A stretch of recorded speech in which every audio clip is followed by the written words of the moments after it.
From the gridiron to the diamond, this is more than X's and O's. This is your best Florida sports podcast with CBS 12 News sports director John Evenson, producer extraordinaire Sam Sullivan, and Max Shepman with the lighter side of sports.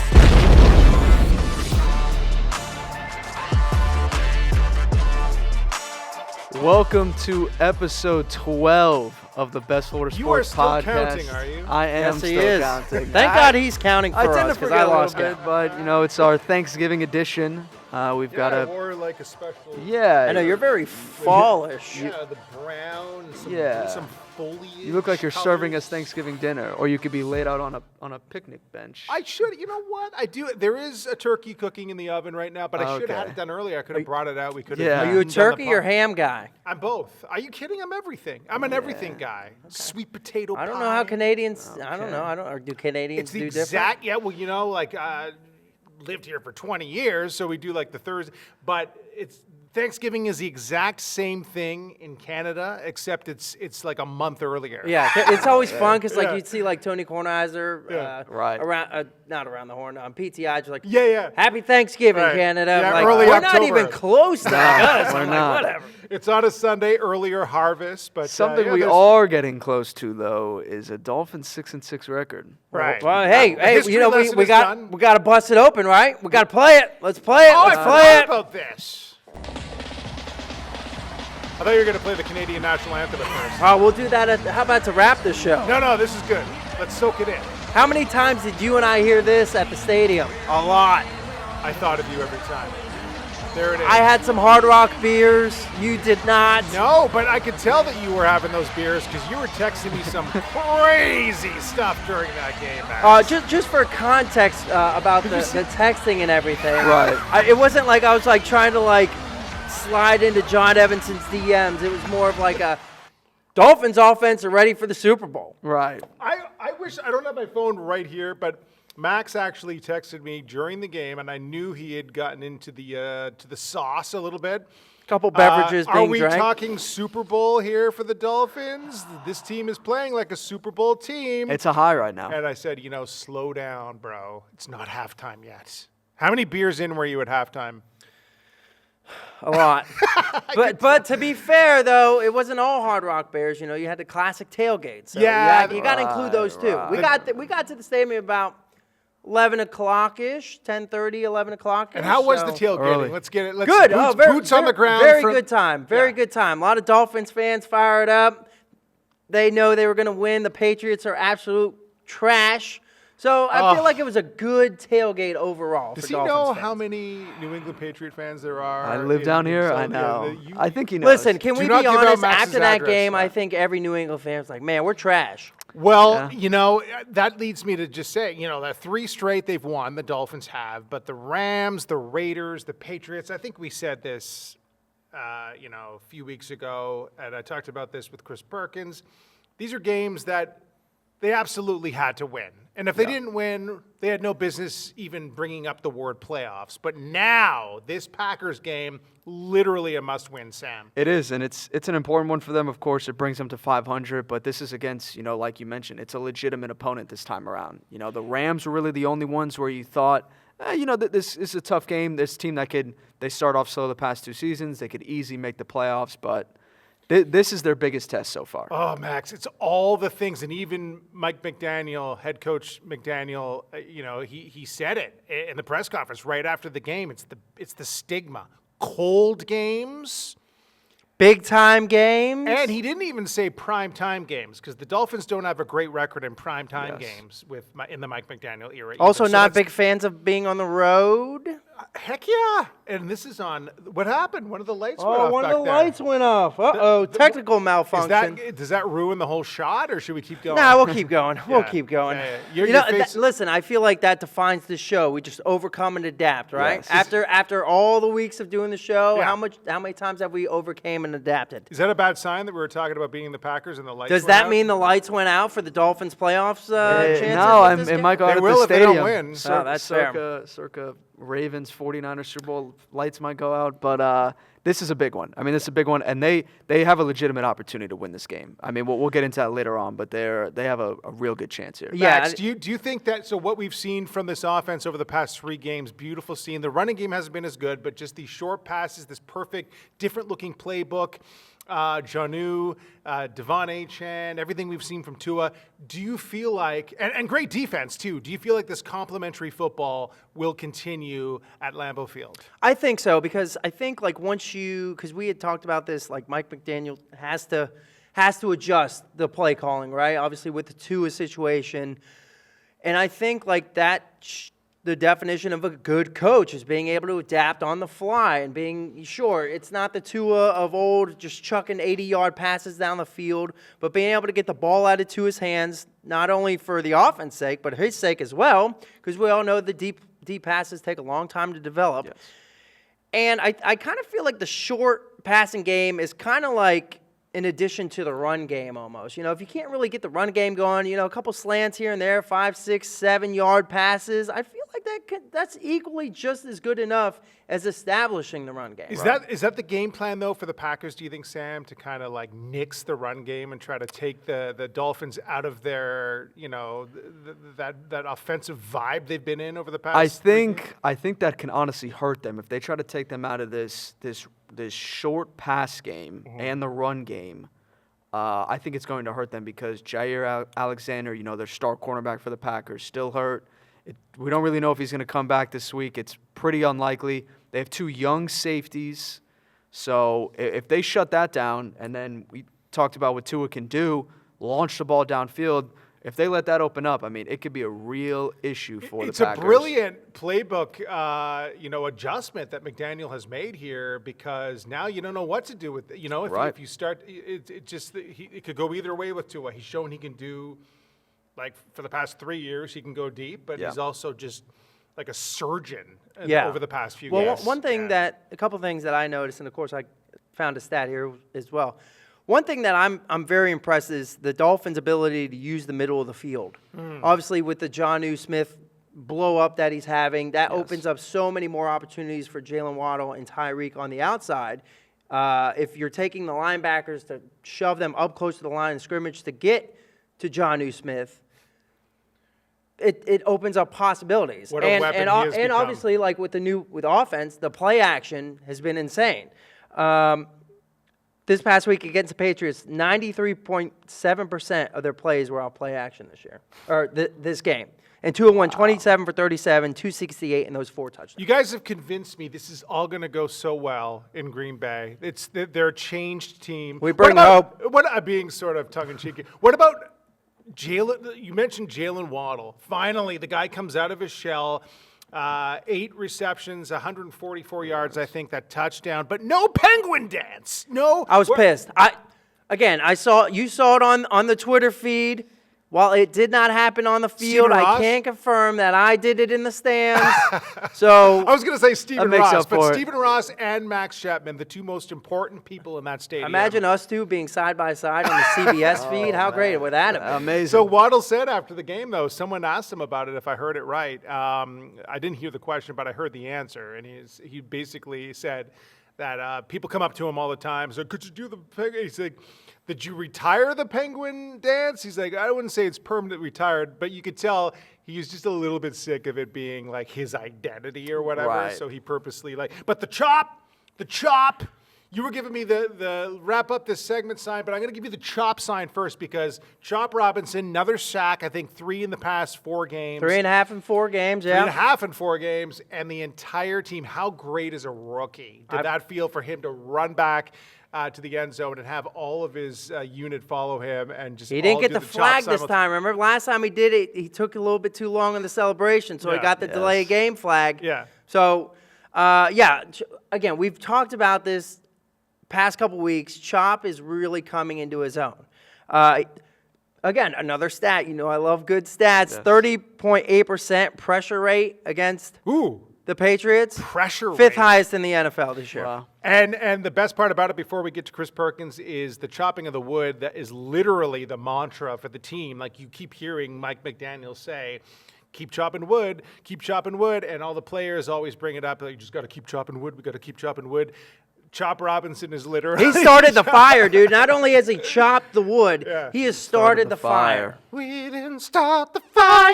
Chop Robinson did. It was always turning since the world was burning. Choppy. All right, let's get to, before we throw up, let's get to Chop Rob. Oh, no, we're not. We're not going to. I wish we were talking to Chop Robinson. An even cooler guy, more experienced with a lot of different takes on this team, Chris Perkins. Joining us now is our favorite, Chris Perkins. He's a Sun Sentinel Dolphins columnist, and you're getting ready to go to Green Bay. Here we go again. Yeah. You got the triple threat here for Dolphin fans. You've got a cold game, you've got a playoff contending team, and you've got a road game. And all of those things have bitten the Dolphins over the past few years. It's the trio, man, that the Dolphins do not want to see this coming. On the other hand, they're welcoming the challenge. We've heard Mike McDaniel and Tua say that they love knocking down narratives. Well, this is probably the biggest narrative of the Tua McDaniel era, is that they can't beat playoff teams and they can't win on the road. So let's see what they do up in Lambeau in the frigid conditions, baby. Well, it's because you said it. Like they probably should have won these last 3 games, and they did. They're on a 3, like Rams, Raiders, and Patriots. Like I think we said 3 weeks ago or 4 weeks ago, if they don't win these games, then maybe they don't deserve it anyway. But now they're here. They're here. All this offensive improvement that we've seen with the different looking playbook and stuff like that, in your opinion, is this something that was just easier to do against these caliber of teams, or will the Packers be a team that are going to have problems contending with this? This offense, I think, is here to stay. This is kind of the dink and dunk offense, with Tua kind of being more of a point guard than what we saw last year. It's kind of the mad bomber, right? Throwing deep to Tyreek and throwing deep to Jalen Waddle. Now you see these passes to Achane, Devon Achane, the running back, to Jonnu Smith, the tight end, Odell Beckham Jr., the slot receiver, is getting a little more involved. We saw Jalen Waddle last week, 8 receptions, I believe, for 144 yards. And really none of these are those long passes we saw last year that travel 30 yards in the air, 40 yards in the air. These passes are traveling 15 yards in the air. And so I think that it's a much better path for the Dolphins when the teams are going to play that 2 deep safety and jam Tyreek and Jalen Waddle at the line of scrimmage. What else do you have? Well, you have short passes, you have intermediate passes, and then you have the yak, the yards after catch. And so that's what they're going to thrive on. I don't think the Dolphins are still going to go for those big plays, but this is their new offense, and we'll see how Green Bay chooses to defend it, because one thing that we're going to see is Green Bay probably trying to cut off the run. We know the Dolphins, they had that 5 straight 100-yard run games. And then now 3 straight without that. Right, and a 3-game winning streak. So, which is interesting. Right, it's very interesting, John. You wonder what is the role of the run game in this offense, and so I think Green Bay is going to try to shut down the run game and keep the Dolphins throwing. That short passing game is almost a de facto run game, but I think teams are more comfortable with that and trying to take advantage of the Dolphins' offensive line and make Tua move around, etc., than just letting them run the ball.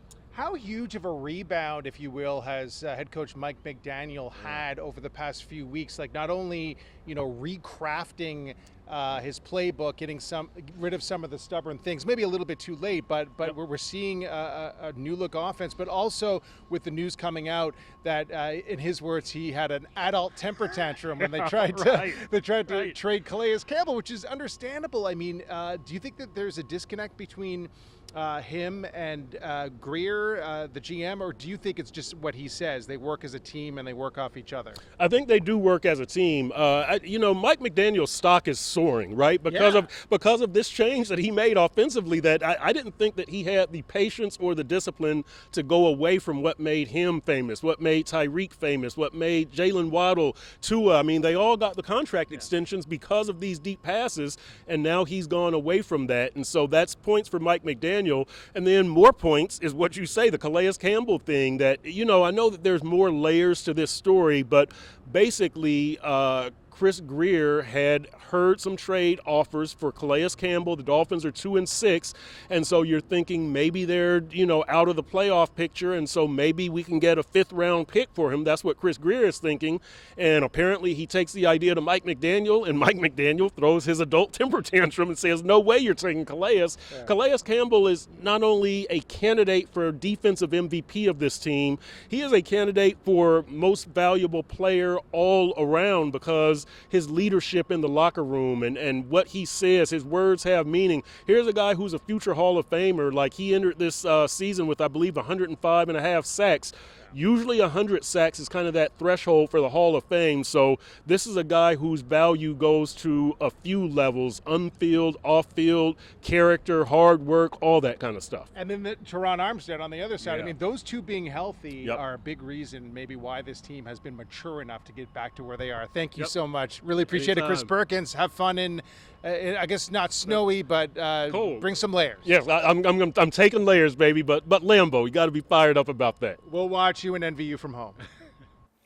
Oh, much more positive, Chris Perkins. And he touched on it there with the McDaniel. I guess we talked about McDaniel a little bit and just how his stock is on the rise. But just further establishing that if anyone had any thoughts that this wasn't Mike McDaniel's team, I think it has to be in order for this to be successful. And Chris Greer, the audacity to want to trade Calais Campbell for a fifth rounder. This is like a leader, as Perkins alluded to there. And for Mike McDaniel to have his adult tantrum and say, no way. And it's paying dividends now because we're heading, what would they be doing in Green Bay? How would they perform without Calais Campbell and guys like Teron Armstead on the other side? Yeah, I mean, it's a On the huge other sign because, part of that article was that the Ravens were looking to go after Calais Campbell. Yeah. That should be a sign enough. A team that is, on the cusp of becoming a Super Bowl contender, they want to add a guy like that back to the team. It should show just how important he is to this Dolphins team. And a fifth round's not nearly enough, and I'm glad that they didn't move him at all, regardless of the pick. Yeah, and I'm glad you kind of asked that question, Evanson. Was there a strain of a relationship between Mike McDaniel and Chris Greer? And I think them two being able to talk it out. You listened to my interview. That's the thing that really warms my heart, Oh, Max. well, you know who's not going to be warm? Chris Perkins. Sorry, buddy. But yeah, just for them to be able to talk it out, go over through, because when we entered the trade deadline, we talked about it. Are they going to be sellers? It wasn't looking buyers? too bright, 2-6.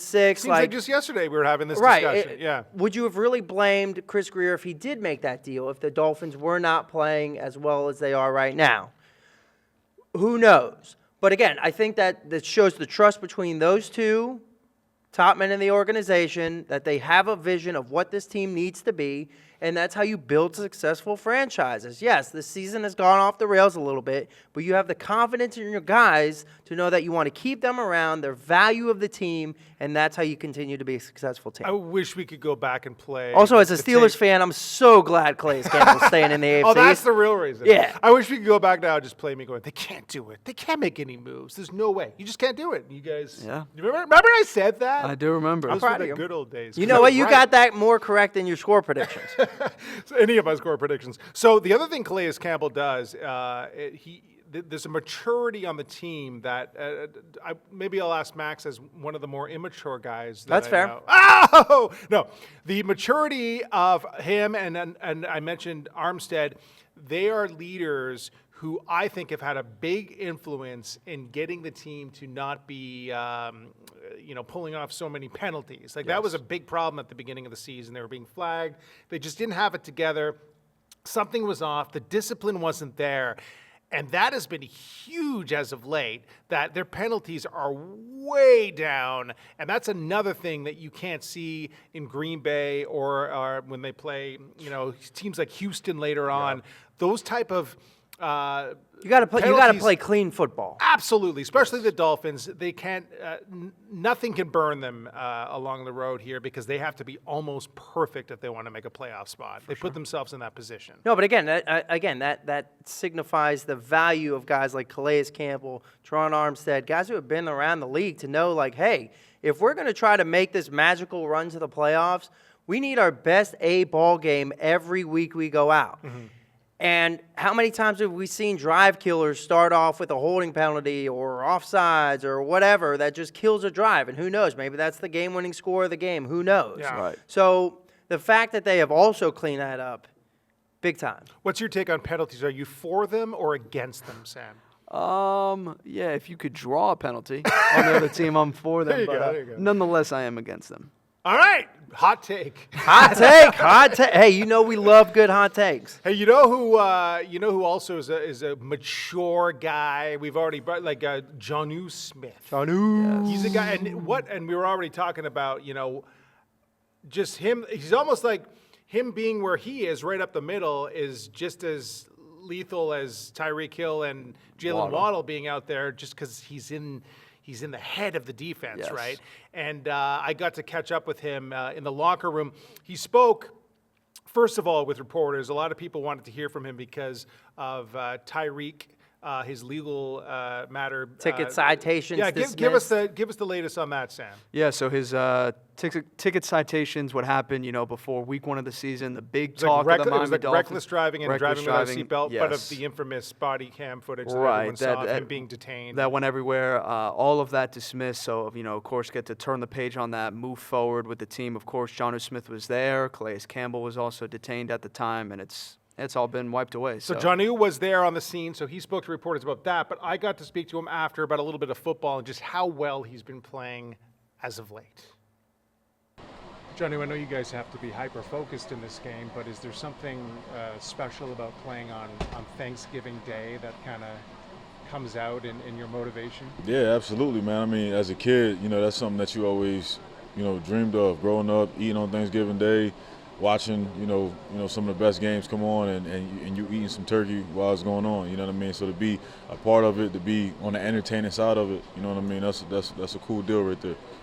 I know you're a family guy, so how do you kind of balance everything when you got such an important game and then you get your family wanting to celebrate Thanksgiving? Yeah, man. I'm just hopefully, man. We go out here, we do what we got to do, so I can come back home and grow up. That's what I'm looking forward to. Come back home, eating with my family.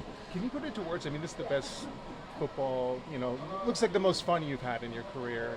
I don't want to put words in your mouth, but how have the last few games come together for you, do you think?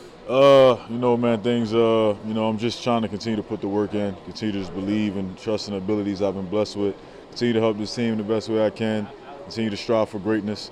And, I didn't move the needle, in my opinion. You know what I mean? It's a lot more meat on the bone, and I'm just trying to continue to stack wins. More, obviously having a great performance can help lead wins, you know what I mean? But the most important thing is stacking those wins. So it comes with each individual player being their best, and that's just what I'm trying to do week in and week out. Last one for me, I haven't had a chance to talk to you about that, but that special moment with you just randomly throwing the ball in your son, did that kind of, in your head, to me, that just seems like divine intervention, like that was proof that everything is going the way it should be for you? Proof of God's existence, man. That was no... that wasn't no coincidence. You know what I mean? It was certainly meant to be. A moment that me and my family will cherish forever. You know what I mean? Like, just the unreal circumstance that just literally, man, like I said, it was just a God-given moment. I'm grateful for it. My son's grateful for it. Like, my entire family. Like, we can't stop thinking about it, talking about it. It'll be a core memory for us forever. I think that was the least talked about story. I mean, Hold on. You want to recreate it? You ready? Oh! Dad? I don't know. Is that what you're recreating? That was All right. That was the most amazing thing that his son caught that ball. I just can't even.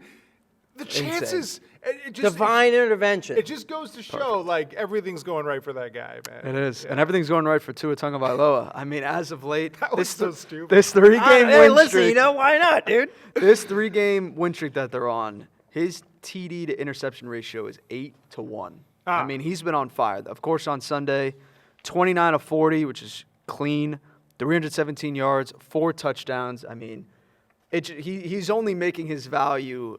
He's only showing his value is just higher and higher and higher each week. Yeah. I mean, what he means to this team, it's been talked about across all sports media, but what he means to this team has to be top 5 most valuable You're across talking the league. Tua Tagovailoa, right? I am talking him. You're talking Tua Tagovailoa. I wasn't sure if you were talking Jonnu Smith. So. Well, again, Face down. But you're right. So it wasn't that funny though. Like, so the big thing at the beginning of the season was how horribly constructed a team it was, as far as especially the backup quarterback. How just no one was suitable to go in there, and then so Tua gets such a big lead on Sunday against the Pats. They put in Skylar Thompson First drive, the handoff just not even close to clean enough to Jalen Wright. That should tell you everything you need to know about the backup quarterback situation. They Reminded trusted us. these guys for weeks without Tua. Yeah. And yet the second Skylar Thompson gets his opportunity, First touch. all hell breaks loose. All hell breaks And they're loose. like, get Tua back in there. Yeah. We're going to lose this game. But the fact that you thought they would have lost the game too. The fact that you felt the need with that lead to feel like we got to get Tua back in here, Yeah. yeah. that just finds Yeah. the Dolphins' backup quarterback situation. So what about you? They're going to bring in Daniel Jones or what? Little Danny Dimes action. We did see those. Hey, we did see those reports. Yeah. That the Dolphins were possibly interested in bringing Danny Dimes. It's too darn late. Is it though? He wants for to- a backup quarterback? You role? can't look at they've already shown Okay, how complex this offense is. Would you rather take Skylar Thompson or Danny Dimes right now Skylar as your Thompson. backup quarterback? At this point in really? time, Wow, no. Skylar Thompson. I would take Daniel Jones, and I Just mean, because he's a veteran. the Raiders dude. wanted to go after him. He immediately declined because he wants to go to a playoff team, and this is a team that could very well make the playoffs. But we've and- already seen how this team, Mike McDaniel's playbook is just something very unique, and it took Snoop like 3 weeks to even come close to trying to figure it out. But I To feel bring like him they've in- dumbed it down though a lot Yes, since then. made it a lot but shorter. I don't know. I still feel like Skylar Thompson is the most familiar. Like he was Yeah. kind of groomed Yeah. to be the guy, and it hasn't been very. Yes. I mean, I kind of in a way feel bad for the guy. I know that handoff was not clean, but it's not like it was like a pick six or something. You Right. know, like he probably just was like, can I not get any luck here? I know. So I might still. I think my gut would have me start Skylar Thompson. That's over, fair. Over Daniel I do Jones. want to rectify something because I think I said it wrong in my head. I said 93% of play action. It was 93% of motion plays. All Okay. those motions. guys, There you all go. those Nice nerds cleanup. on their Commodore 64s Yeah, were going. yeah. Commodore He's totally 64. wrong. So I apologize, Dolphin Nation. My bad. All right, wait. What are we doing? Oh, who did you talk to this week about the L Packers? L Packers. L okay. Packers. I talked to John Miller, NBC station, NBC 26 out. Is that the guy who does the baseball games for the Giants? John Miller, former Sunday Night Baseball play-by-play guy? The San Francisco Giants? I don't think he's doing that Different John as Miller? well. Yeah, I think this is a much different John Miller. I feel like But there's a lot of John Millers out in the world. the Evanson, Packers, of course, coming off of a huge win against the 49ers, 38-10. I mean, they didn't have Brock Purdy, the 49ers, but they still. missed half their entire team. They did, but Josh Jacobs, 100 yards, 3 touchdowns. I mean, this team has been playing very well, but what him and I talked about, John, is that this team has not played complimentary football up to this point. He had 100 yards, but Jordan Love only had 163. So we kind of broke that down, these matchups against the Dolphins, playmakers, and if weather is going to play a factor on Thursday. It's Miller time. All right, so let's jump right into it. Very convincing win on Sunday against the 49ers for this Packers team, winning 6 of your last 7. What's the momentum like for this team as they head into this Thanksgiving game against the Dolphins? Well, I think you're starting to see the Packers start, hitting their stride. They haven't put together a complete game, but I think yesterday was the most complimentary football that they have played all season long. They had Jordan Love's injury, they had Malik Willis, and yet they've still found a way to be 8-3. And then yesterday after the game, Jordan Love said he's feeling like they're hitting that stretch like they did last year to go on that tear and upset the Cowboys in the playoffs. So if the Packers just keep improving one game at a time, this team's going to be pretty dangerous. And, it's pretty rare, but, a team, as you mentioned, being 8-3, you guys are still 3rd in your division. You get to play the Lions one more time, as well as the Vikings, who are both above you. Is it just going to take, getting those 2 wins and, of course, ending off with a positive record to, kind of, finish above them? Or is there going to be some luck involved, do you think? Oh, I think to me, if you're going to win this division, the way the Lions are playing, the Packers might have to win out. They would have to win the rest of their games. The Lions are playing so good. And the Vikings, they're playing really good as well. Kevin O'Connell's a great coach. But like you said, it's really crazy that this is the first time in basically NFL history that a team has had an 8-3 record. and they're third in their division. The NFC North is a bloodbath right now. And honestly, with the way the Lions and the Vikings and the rivalries, and it's made the NFC North a lot of fun this year. But I think the Packers would have to win, maybe the rest of their games to win the division. But I think they have a good chance to beat the Vikings in Minnesota and Detroit in Detroit, just like they did last year. All they have to do is get hot in any given Sunday. And you briefly mentioned how far this team can go. Of course, you mentioned earlier on how they upset the Cowboys in the playoffs. What's really the next step for this team? Because they were very close to beating the 49ers in that divisional game. Is their next step to get to the NFC Championship, or is it to reach a Super Bowl?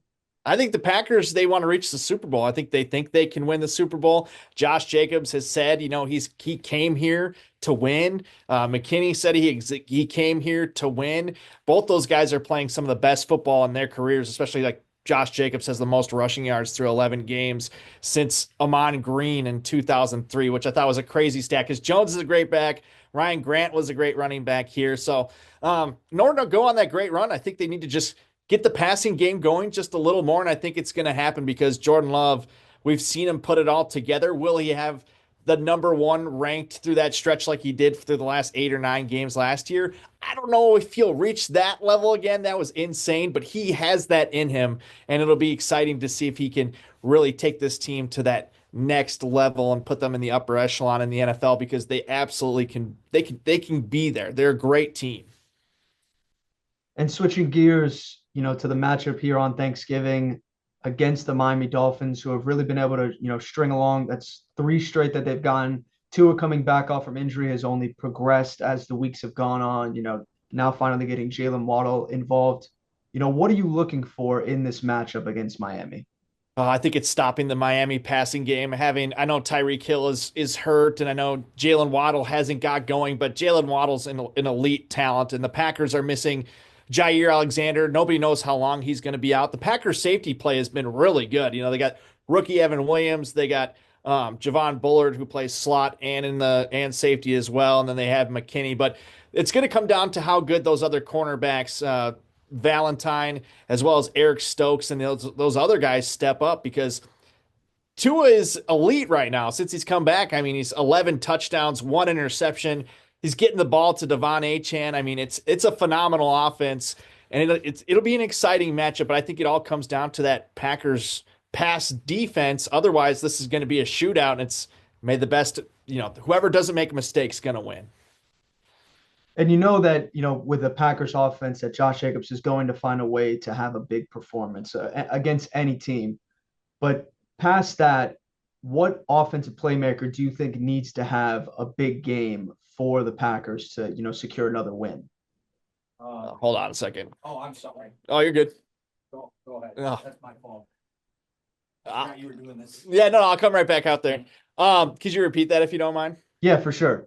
So that, coming into every game, Josh Jacobs more than likely is going to have a big performance. And regardless of whichever team he's playing, who's that next offensive playmaker you think needs to have a big game against the Dolphins to secure a win?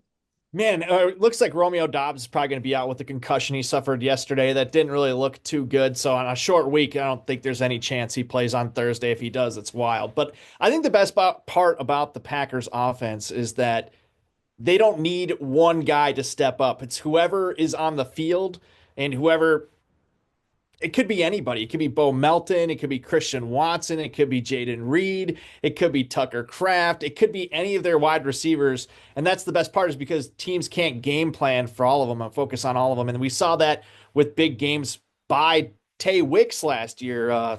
Melton had a big game against the Vikings. So I think the Packers can find a spot in the defense they can exploit, and they'll throw that guy out there. It's any given player on any given Sunday. It's really exciting to watch, but Jaden Reed's an elite player. Christian Watson, I mean, he comes down that touchdown on Sunday. He has a terrific game, but he does it in the blocking game. So the team loves him. So I think it's just, it's just a matter of who's going to step up, but somebody will. I couldn't tell you who, to me, LaFleur's such a good coach that he'll find one guy or maybe a couple that have big games. And the last thing I have for you, it's something I always ask people that I interview each week, and it's a tough one to always ask, but what is your score prediction for this game, Thanksgiving night against the Dolphins? It's going to be a little chilly, might be a little snowy all day. I'm going to say Packers roll. Let's go 35-23. Wow. Okay, so a convincing win. I think it's not as convincing. I think maybe the Packers get a touchdown in the fourth quarter to put some separation in between. Because, I mean, the Dolphins are a very good team and they're explosive. So I don't want to act like that's a big one. But I think it's the Packers win by about a touchdown. So I'll go 35-23. They're up 28-23 and they get a touchdown in the fourth quarter or something like that. It's going to be a fun one. Now, last thing I want to add in there real quick is, do you think the weather is going to play a factor to, both help the Packers and hurt the Dolphins?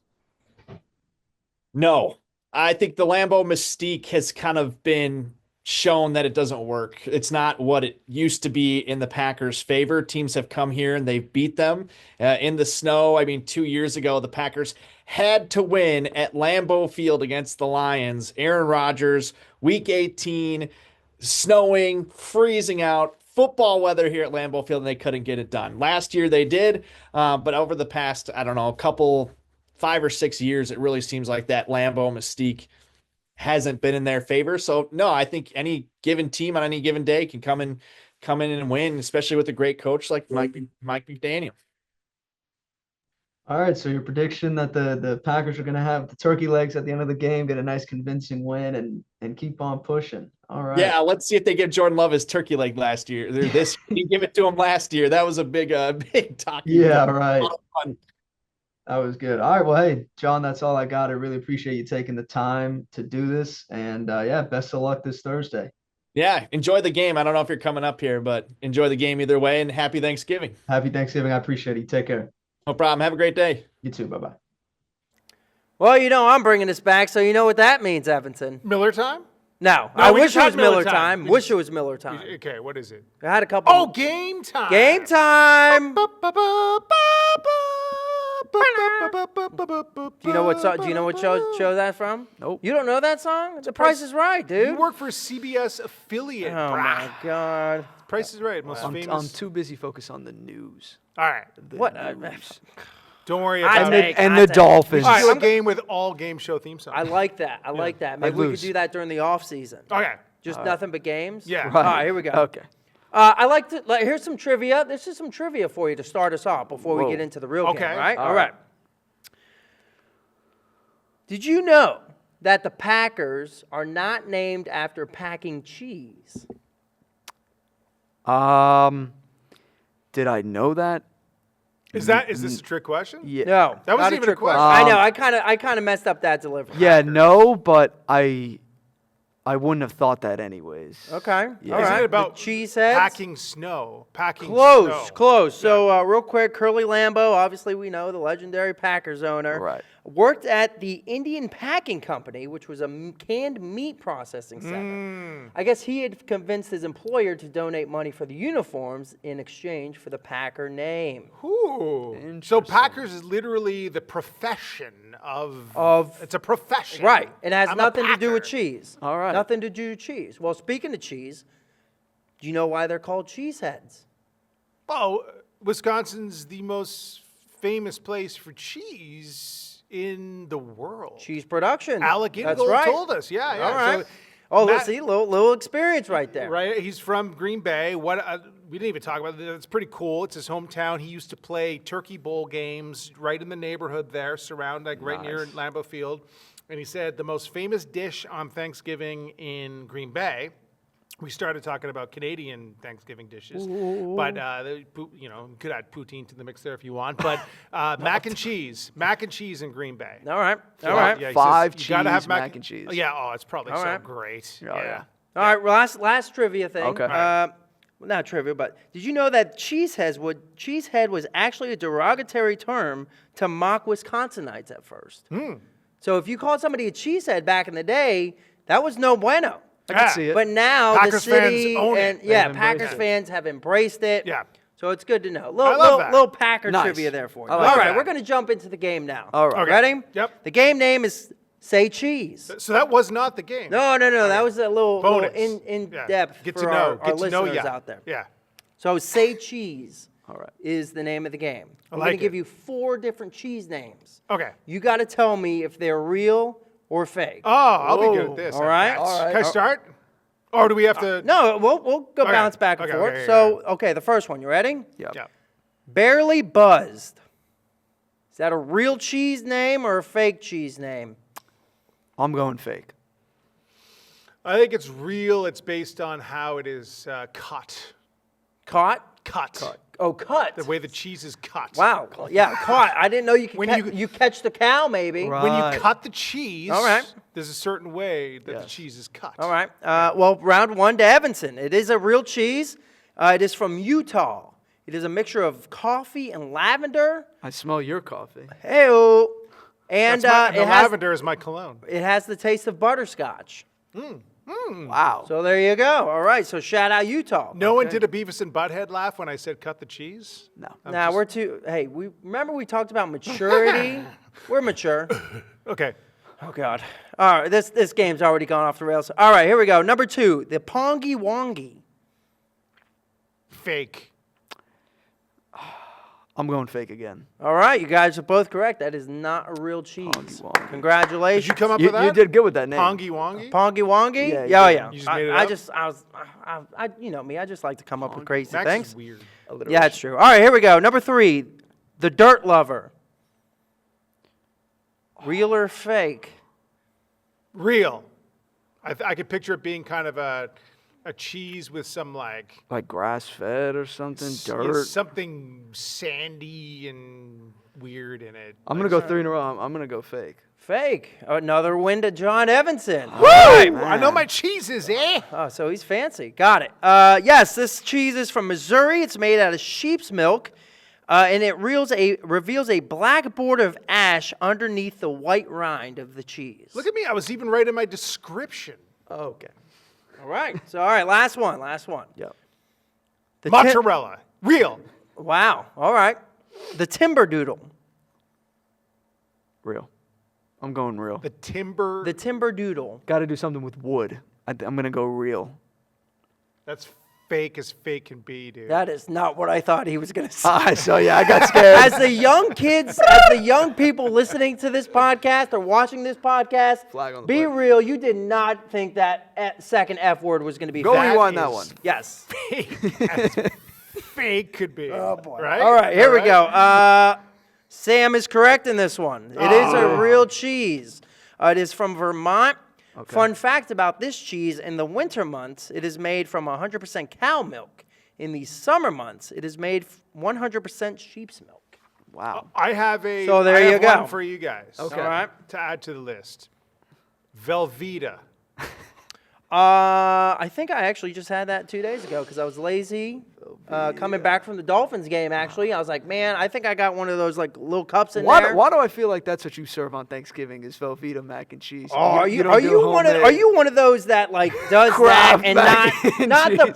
crumble Breadcrumb on the mac and cheese? Let's Come just on, say the Evanson. Velveeta is that a cheese was a trick question. Come I'll end on, it there. I'll Evanson. end it there. There you This is go. why I'll end we it there. this is All why right. we can't have nice things. Let's go to the score predictions for this game. John Miller, caught at the end of our interview, he said 35-23 Packers. It was going to be close, late score to extend their lead. I'm going to do a reverse mojo thing here. You know what I want in my heart to happen in this Celine game? Dion. Is that the Your Titanic heart will song? go on? Yeah. No, but you know who I want to win. But just for the sake of reversing the hex, I'm going to say the Packers win this one. Heartbreaking fashion with a field goal down the stretch. Wow. Yeah. Okay. Yeah. I'm not going to go in that direction. I'm going to go the Dolphins will win. I think it's going to be 26-22. Wow. All right. Based off weather predictions, the Right. weather temperature is going to be 28 degrees at kickoff. The Dolphins haven't won a game with a kickoff temperature below freezing since 2013. That is 6 straight games. The stat man Wow. strikes again. So I Oh, I was at that. You just gave me flashbacks of that KC game, which I was playoffs. at. I'm going to go 2014 Green Bay. Wow. This might be the first week you guys are going against the team. I get your thing. But you're legit. I don't can't know if talk I'm about why legit, I went man, against you know? them, but you know what I'm trying Evanson, to do. you're I- like I the- get what you're the- trying to You're do. the Dolphins guy. Yeah. Come on, man. Green Bay is going to win this game. 2014. By 3 points. And that's all I'm A gonna little say. Brandon McManus game-winning field goal action for you? Perhaps. Blocked by Calais Campbell, and they go on to win the game. We Hey-o. want to I thank like that you better. for tuning in to episode 12 of the Best Florida Sports Research your Podcast. cheese. Make sure you follow us on our socials at Best FL Sports Pod. We're on all of them. We're on all of them. I want to thank you guys for tuning in. We'll be back after another Dolphins win. Happy Thanksgiving. Pour cheese on Everything. Everything. Especially the gravy. dirt lover. Yes. That's right. I'm going to go look that up. I'm going to get some delivered. Best Florida Sports Podcast drops every Thursday morning. Listen on your favorite platform or watch on YouTube.